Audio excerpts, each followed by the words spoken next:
안녕하세요. 새날을 주신 하나님께 감사하며 매일의 묵상으로 오늘 하루도 하나님과 동행하는 여러분들이 되시기를 축복합니다. 오늘은 나를 낮추실 때라는 제목으로 역대하 28장 1절부터 5절 말씀을 함께 나누도록 하겠습니다. 본문을 함께 읽겠습니다. 아하스가 왕위에 오를 때에 나이가 20세라 예루살렘에서 16년 동안 다스렸으나 그의 조상 다윗과 같지 아니하여 여호와 보시기에 정직하게 행하지 아니하고 이스라엘 왕들의 길로 행하여 바알들의 우상을 부어 만들고 또 흰놈의 아들 골짜기에서 분향하고 여호와께서 이스라엘 자손 앞에서 쫓아내신 이방 사람들의 가증한 일을 본받아 그의 자녀들을 불사르고 또 산당과 작은 산 위와 모든 푸른 나무 아래에서 제사를 드리며 분향하니라.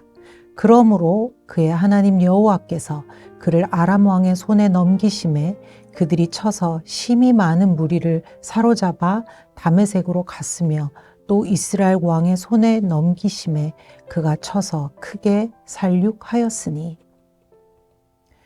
역대하 28장은 남유다 아하스 왕에 대해서 기록하고 있습니다.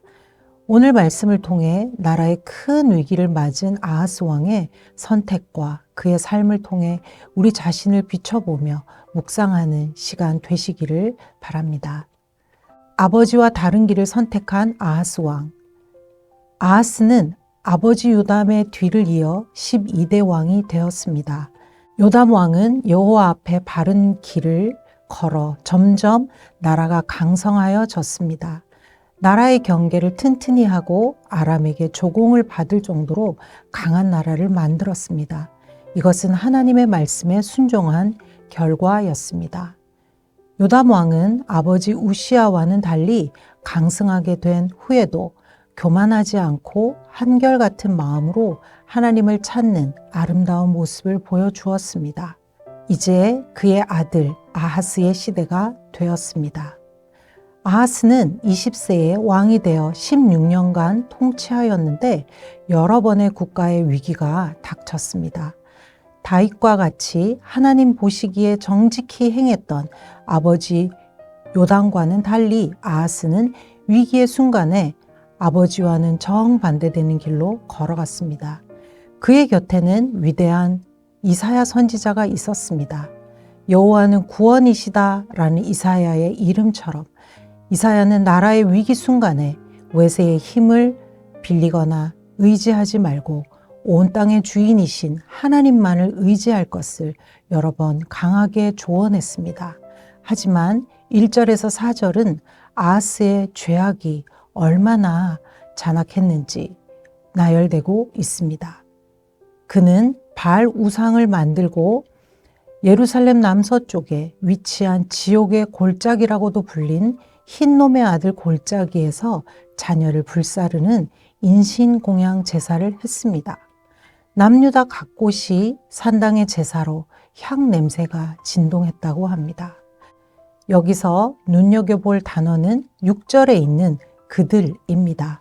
즉 리더 한 사람의 문제가 아니라 유다 백성 전체가 아하스와 같은 우상 숭배의 죄를 짓고 있었다고 평가하고 있는 것입니다. 주전 735년 아람과 북이스라엘이 연합하여 남유다를 공격하였습니다. 이것은 역사적인 우연의 사건이 아니라 하나님의 심판이었음을 말하고 있습니다. 5절 하나님께서 아하스와 남유다를 그들의 손에 넘기셨다라고 2번이나 언급하고 있습니다. 전쟁의 시작은 이랬습니다. 아람 왕 르신과 북이스라엘 왕 베가는 신흥 강대국인 아시리아에게 맞서기 위해 동맹을 맺고 유다 왕 아하스에게도 함께 맞서 싸우자고 했습니다. 하지만 아하스는 이를 거절하고 상비군을 보유한 데다가 강력한 무기를 소유한 아시리아의 편에 서서 도움을 요청합니다.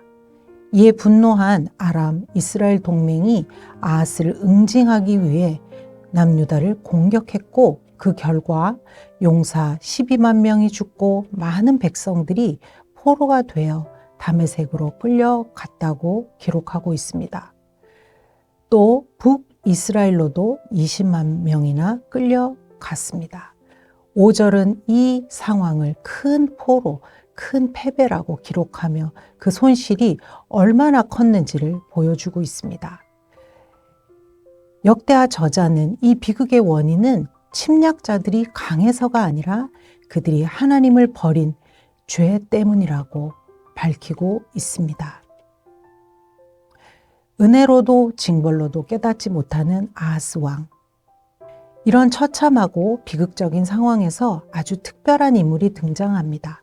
북이스라엘 오뎃 선지자는 20만 명이나 되는 유다 백성을 포로로 잡고 승리에 도취된 북이스라엘 군인들에게 교만하지 말라. 우리는 그저 하나님이 쓰신 유다의 죄악으로 인한 심판의 도구일 뿐인데 동족 살인이라는 죄를 짓고 그들을 포로로 삼는 일은 더 큰 죄를 더하는 일이니 포로들을 돌려보내라고 호소합니다.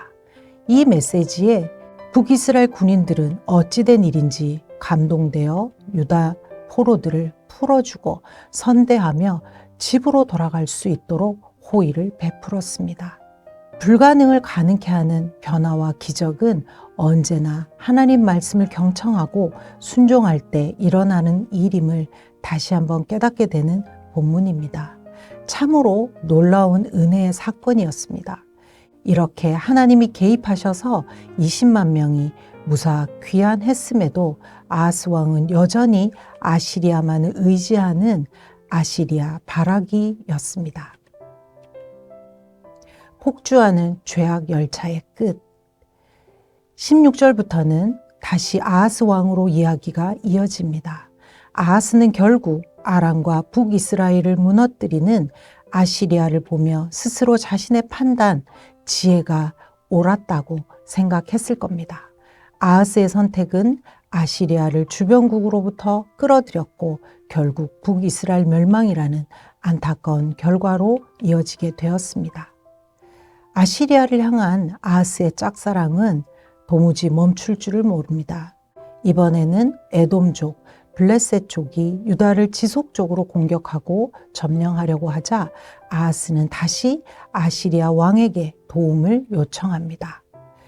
디글랏 블레셋 왕은 대군을 끌고 와서 유다를 돕는 척 했지만 유다를 공격하고 문구적거리기만 하였습니다. 애가 탄 아하스는 성전과 왕궁과 귀족들의 집에서 보물들을 싹싹 긁어 모아 엄청난 양의 조공을 바쳤다고 21절에 말하고 있습니다. 그럼에도 아쉬운 것이 없는 아시리아 왕은 압제자로 돌변하였고 아무런 도움이 되지 않았기에 성경은 유익이 없었다라고 기록하고 있습니다. 이런 아시리아의 태도에 대해서는 19절, 이는 아하스가 여호와께 크게 범죄하였으므로 여호와께서 유다를 낮추심이라. 모든 것이 유다를 낮추시기 위한 하나님의 뜻이었습니다. 하지만 아하스는 전혀 깨닫지 못하였습니다.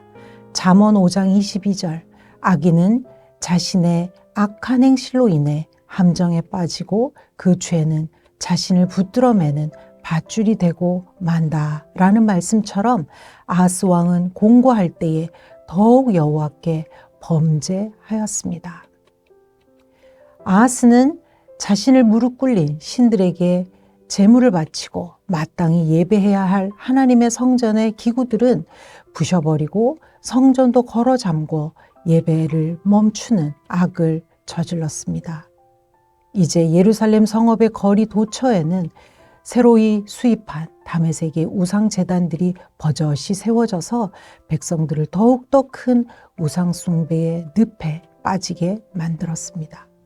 결국 아하스는 왕들의 묘실에 들어가지 못했고 그는 하나님을 배역한 악한 왕으로 기록되며 그 인생을 마감하게 되었다고 역대하 28장은 끝이 나게 됩니다. 오늘 본문은 믿을 수 없는 것을 의지하며 스스로 멸망을 자초한 아하스 왕의 삶을 통해 우리에게 던지는 질문이 있습니다. 때때로 우리도 나를 낮추시는 하나님이 허락하신 위기를 만날 때가 있습니다. 그때에 나의 아버지 되신 하나님을 믿지 못하고 하나님의 자녀가 갖는 권세를 팽개쳐버리고 스스로 비굴한 삶을 선택하면 세상과 사탄에게 휘둘릴 수밖에 없습니다.